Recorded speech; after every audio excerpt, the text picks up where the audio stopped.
I'm risen, giving all praise to Allah, highest honors to his prophet, Noble Drew Ali, peace be upon him. Honors to our forerunner, Marcus Messiah Garvey Jr., peace be upon him, and all the divinely led prophets, some who are Jesus, Muhammad, Buddha, and Confucius. We give thanks, we give honors, of course, to all of our past and present leadership of the Moor Science Temple of America, all the faithful Muslims of the Moor Science Temple of America, all Moor Science Temple of Americas all over the world, all righteous beings, all seekers of truth, all ones who are on that divine path to self-discovery. We give you honors.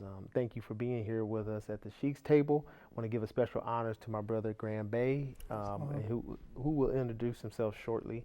And we give honors to everything Moorish. We give honors to, of course, all of the youth of the world who we all need to do something for, right? It's nice to know that those who are ahead of you or above you are thinking of you and preparing something for you because, and that's only honorable. That's the honorable thing to do as adults in this society. So honors to everybody who cares about the youth and the children, about knowledge, information.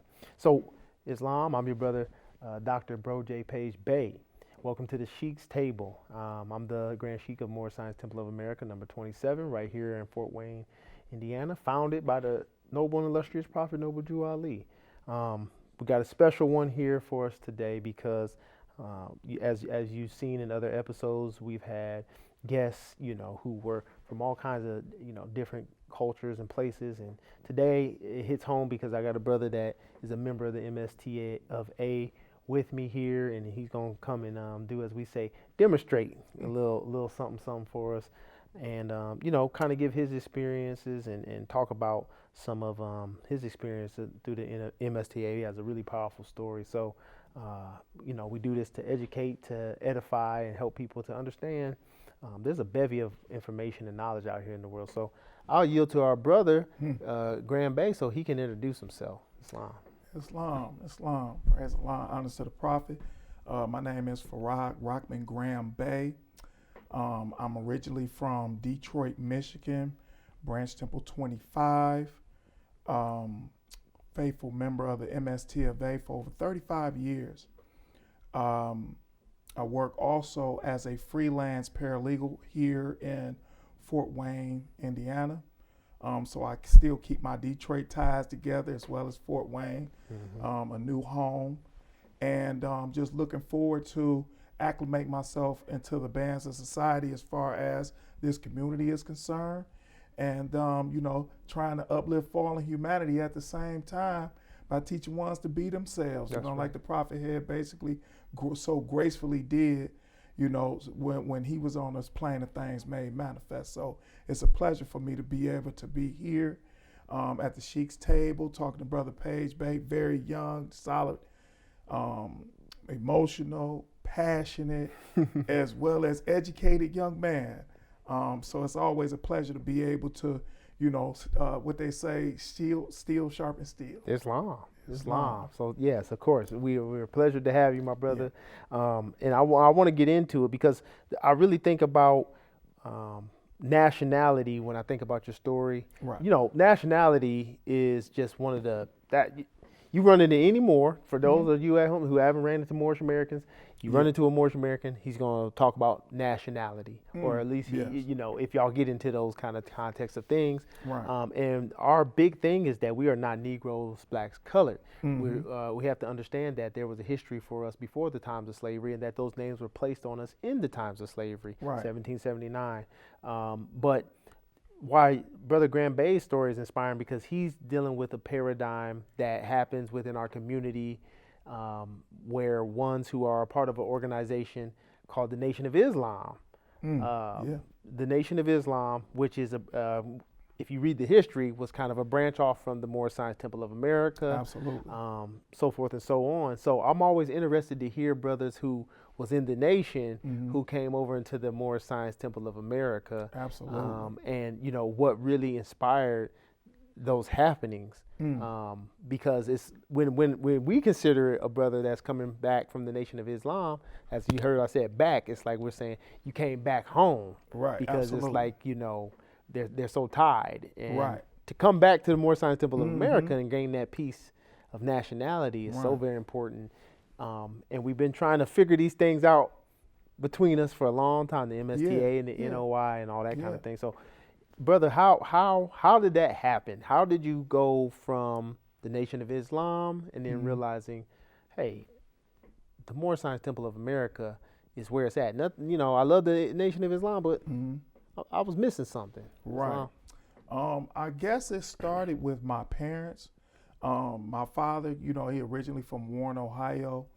My mother from the South. Mm. And my mother initially was in the Nation of Islam.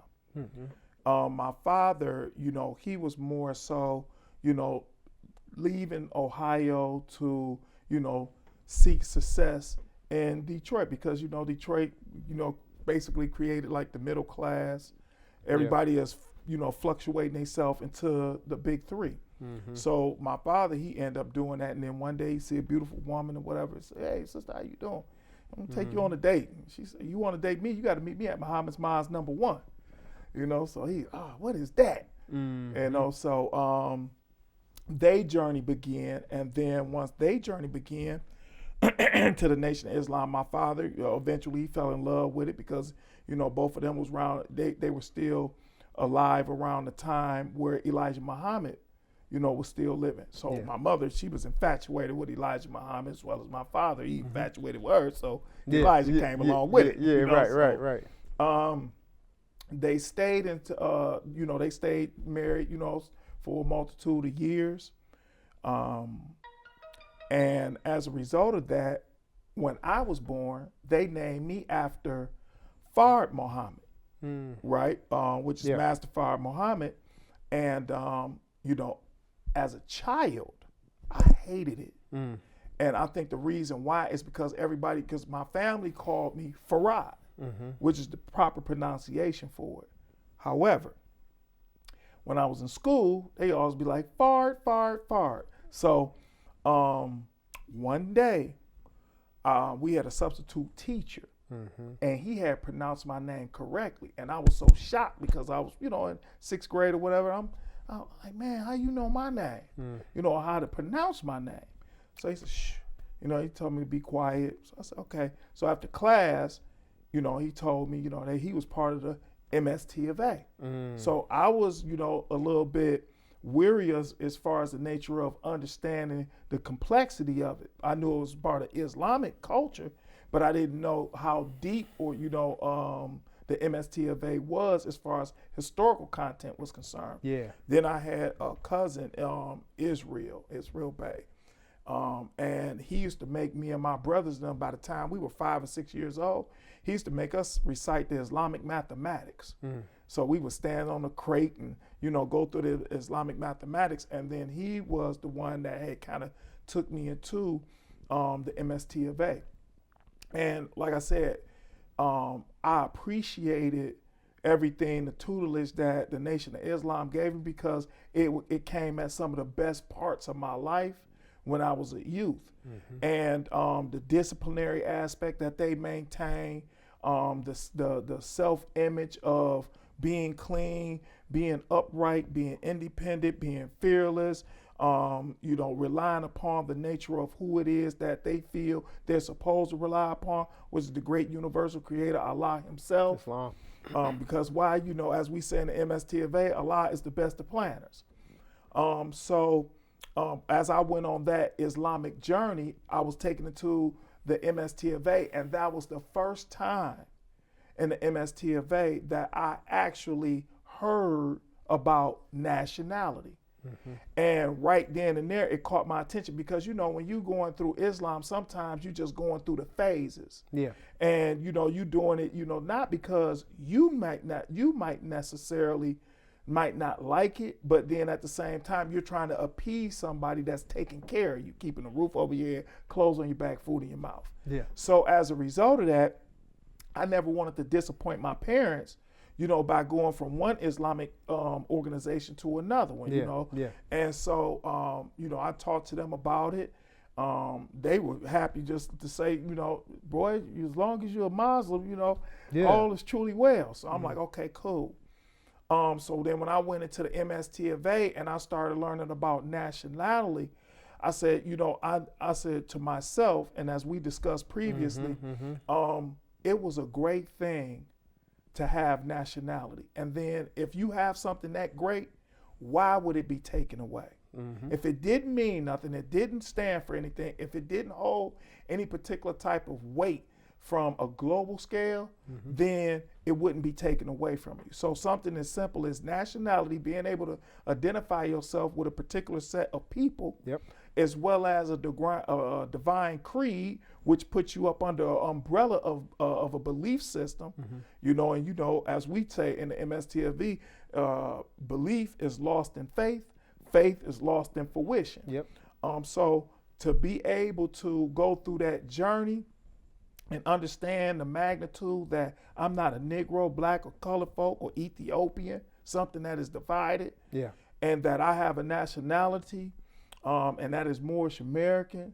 And why am I a Moorish American? Because I'm a descendant of Moroccan and born in America. Islam. So those particular things played a major significant role in my life, because now all of a sudden I was one of the first ones to, amongst my peers to be like, don't call me no nigga. So let me ask this: gratitude for that, brother. And you see the depth. I'm seeing the depth of how this goes, and that's intricate for our people. That Right. means a lot to me to hear that, because when I listen to that, I think about like how much our people are usually on a continuous search for self. Right. And we always are looking for that identity piece, whether we realize it or not. We go from black, Negro, colored, African American. They got African descendant of slaves. They got BIPOC, what they call that, people of indigenous, people of color, or Right. something like that. Absolutely. I'm sorry if I'm botching up but we go through so many terms. Right. What is it, in your opinion, that our people have a hard time understanding the importance of nationality? What's that block?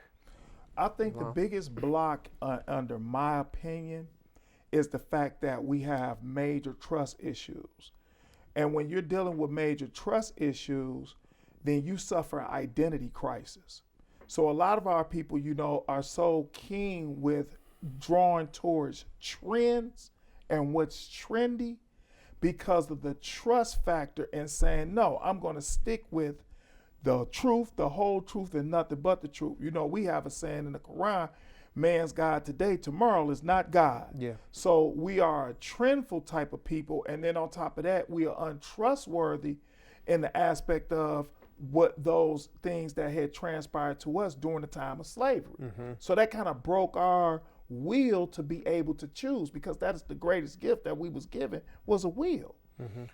So the blockage, I believe, is coming from the fact that there's a trust factor in the nature as far as us affiliating and associating ourselves with something divine, because we've always been told that we're less than divine.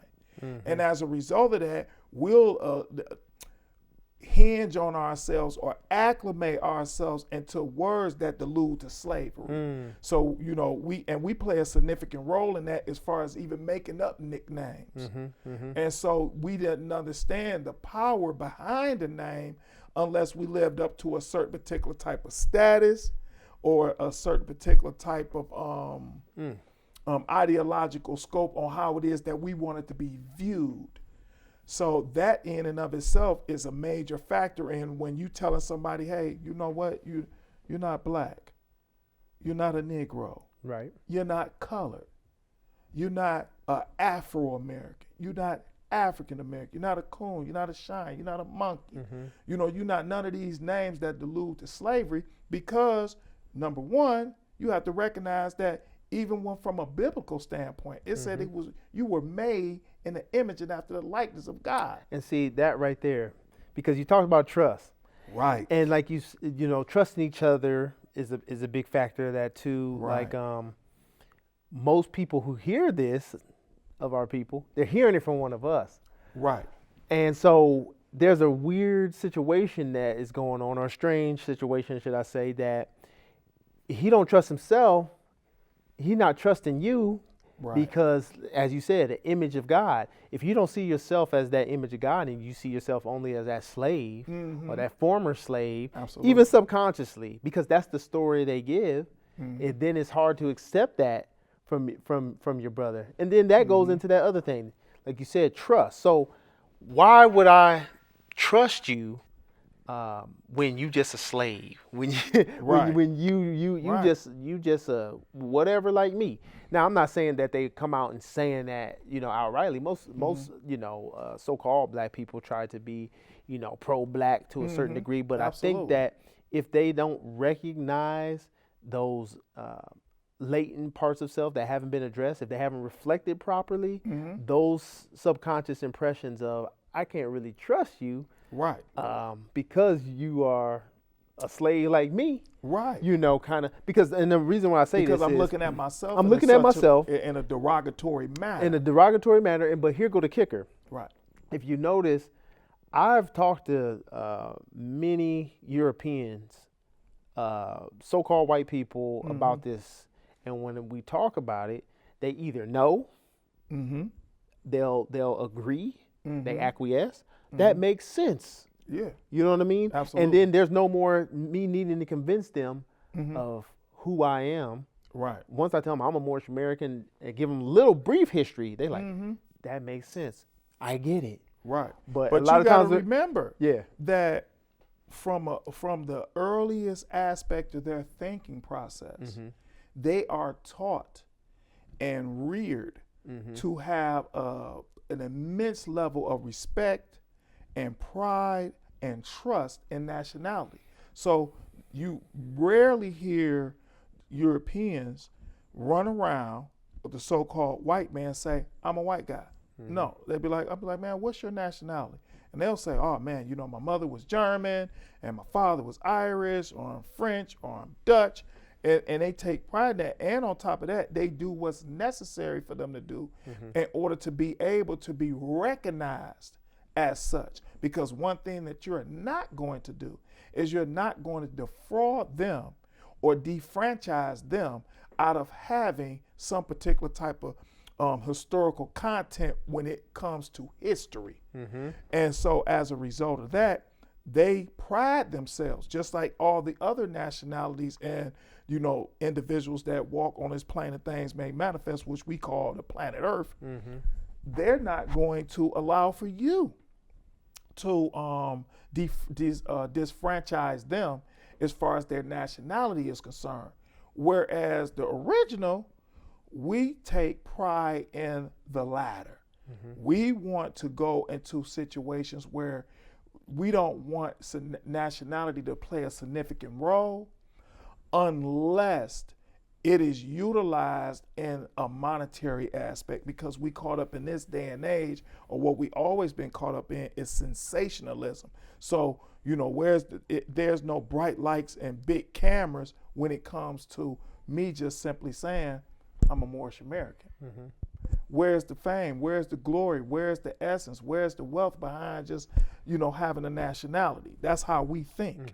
And so as a result of that, everybody else, they're like, I don't care if I'm poor, live and downtrodden, and what is that term that they say is people that live poor, like it's poor and then destitute. They're like, you're not gonna put me in destitute when it comes to the nature of my nationality. Yeah. And my origin and my language and my creed. Now you could do that to other individuals. And so we have, through abuse, inherited the concept of psychologically and psychiatrically that we don't earn anything by attaching ourselves to nationality. Yeah, and that's a great point, because I definitely understand the mindset. I've run into it when I'm trying to talk to our brothers and sisters. Oh my God. Of, okay, what's that going to do for me? Right. What does that really change? And it kind of goes into the point is that, like what you're saying, is they don't see the veil that's been pulled over their eyes. Right. That the nations of the world, like you were saying earlier, you wanted to go to New York when you were young and see the United Nations. Right. You went there, and what impressed you so much was all them flags. Right. And so when one sees all them flags and you can't really point to one to say it's specifically dealing with you, you have to ask a question. All this Am power, I being all these represented people, because on a global level? There we go. And so Right. what they have done is, and this is the kind of the trick of the trade, is that they'll just put up the American flag, which is a great flag, but then that's dealing with such an assortment of people, and when you really get down to it, that flag is dealing with, in the way that they're projecting it to us, is black people and white people, which both is not a nationality, but they come together and they kind of blanket them under that one flag. And don't forget, Yeah. they do the same thing. That's why they call it a melting pot.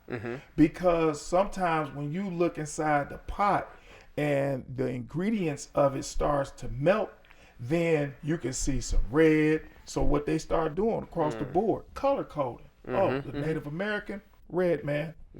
The Oriental, yellow man. The Latino, brown man. I'm the white man. Yeah, You're the black man. So now here it is, you fall into the concept of I'm just American. Instead of saying, well, wait a minute, my ancestral trait traced back here, and what were those people? So a lot of individuals that became a part of this magnificent genre of individuals that we call America, they have embraced the concept of saying, okay, you know what? Yeah, I can take on the nationality of American, but that still doesn't deprive me of being able to know exactly where I come from, because that's what make America significant and great. It's the truth, because like we were talking about earlier, the passport. If you deal with anybody's passport who comes from another nation, there's a part on the passport that says nationality, and their nationality don't change. They can have an American passport, but if they're from China, it's still gonna say Chinese. Now the interesting thing is, when we were talking about the colorisms, you know, think about in society, if somebody came up to you and said, hey, you're a black man, you know better, but in general, the so-called man or woman who thinks they're black would take no offense. Now walk up to a Chinese national and say, yellow man. And why does that have a different sting on the ear? Because nobody even calls him that. So I always use that argument to try to show our people, why wouldn't you walk up on a Chinese individual and say, yellow man? Nobody does that. But somebody can walk up on you and say black man. Somebody can walk up on you and say white man, right? But, you know, these simple questions, these simple reflections sometimes will help our people to just, you know, rewash this thing a little bit. Well, just turn a light on. You know, the prophet said, if I can get you to think, you can save yourself.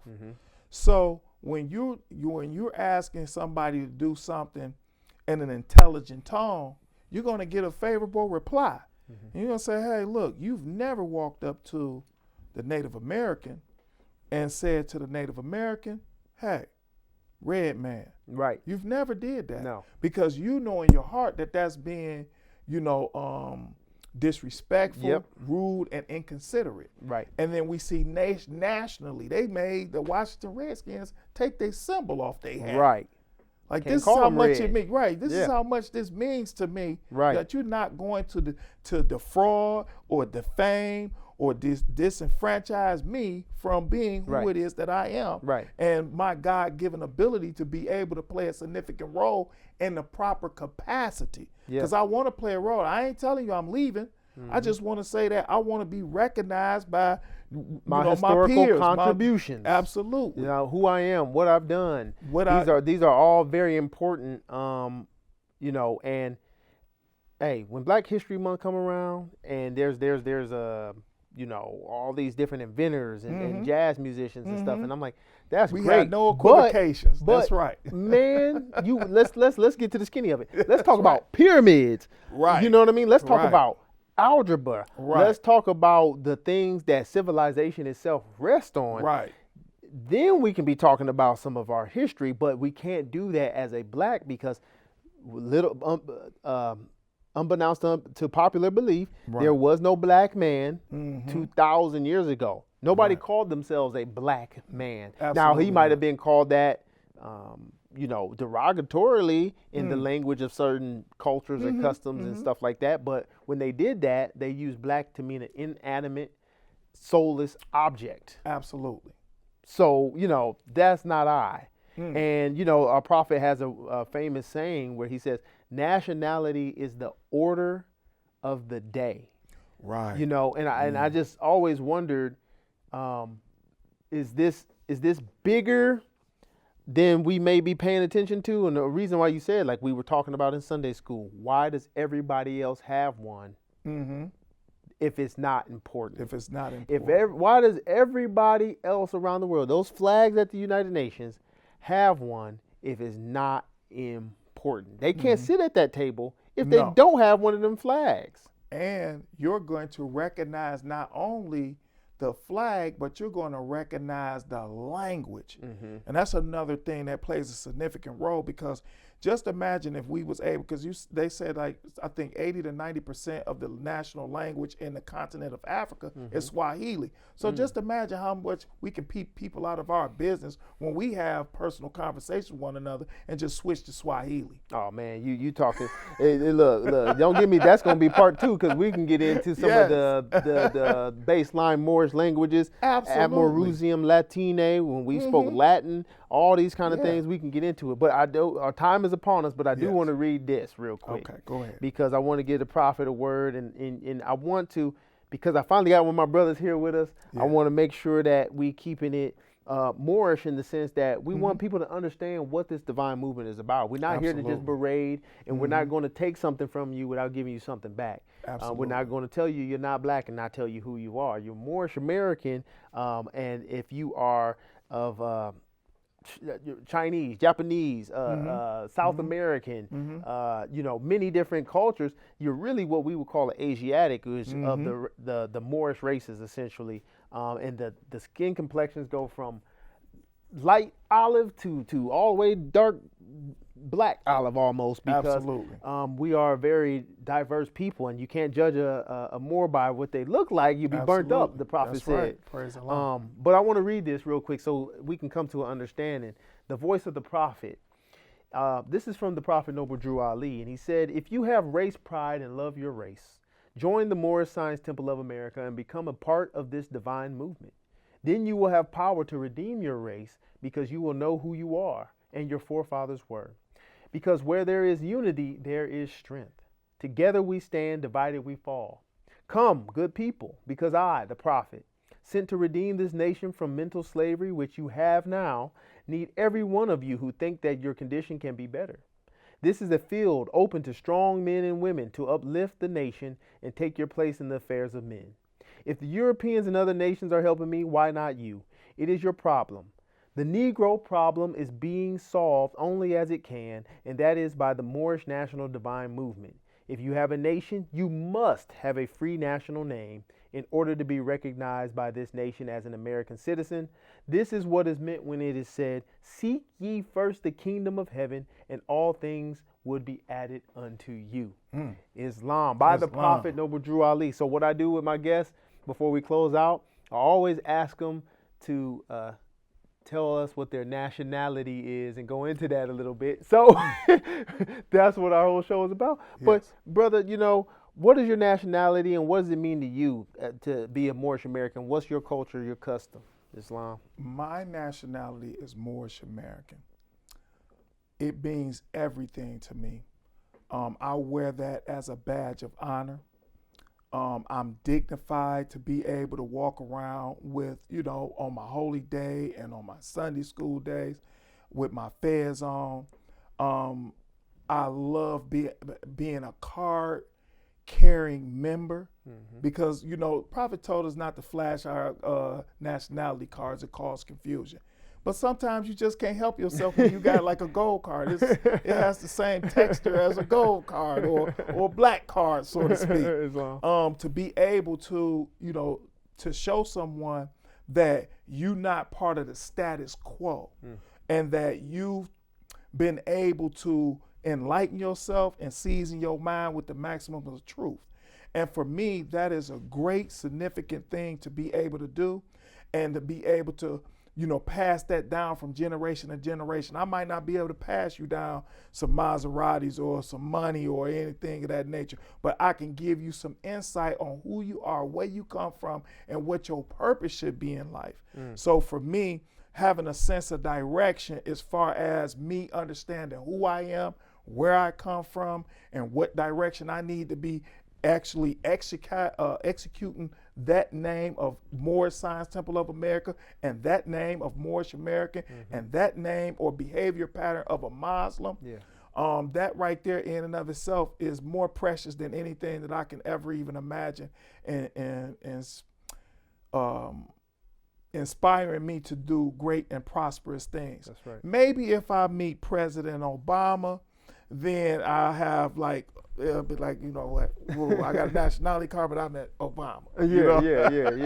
Okay. But, yeah. That right there in and of itself, it holds significant weight in my mind and in my heart.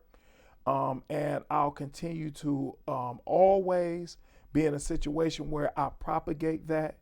I try my best to live by that. Islam. And hopefully, through the grace of Allah, I can have longevity.